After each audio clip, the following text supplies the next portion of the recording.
রাহিম একজন সাধারণ মানুষ, গ্রামে ছোট্ট একটা দোকান চালায়। প্রতিদিন সকালে দোকানে যাওয়ার পথে সে গ্রামের কাঁচা রাস্তা দিয়ে হাঁটে।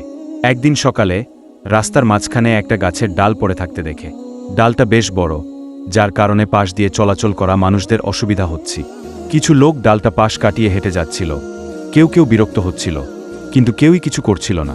রাহিম থেমে গেল। নিজের কাজের কথা ভুলে গিয়ে সে ডালটা সরিয়ে রাস্তার পাশে রাখল। তার মনে শান্তি এল। কেউ কিছু বলল না, কিন্তু সে জানত ভালো কিছু করেছে। রাতে ঘুমানোর আগে সে নামাজ শেষে দোয়া করল, হে আল্লাহ, আমাকে ভালো কাজ করার তৌফিক দাও। সে জানত না তার এই ছোট্ট কাজ আল্লাহর নিকট কত বড় হতে পারে। হাদিসে এসেছে, এক ব্যক্তি রাস্তা থেকে কষ্টদায়ক একটি ডাল সরিয়েছিল, আর আল্লাহ তাকে ক্ষমা করে দিয়েছিলেন। হয়তো রাহিমের সেই ছোট কাজটিও তার জন্য জান্নাতের দরজা খুলে দিতে পারে। ছোট ভালো কাজও আল্লাহর কাছে অত্যন্ত প্রিয়। তাই আমাদের উচিত প্রতিনিয়ত মানুষকে উপকার করা ও কষ্ট থেকে রক্ষা করা।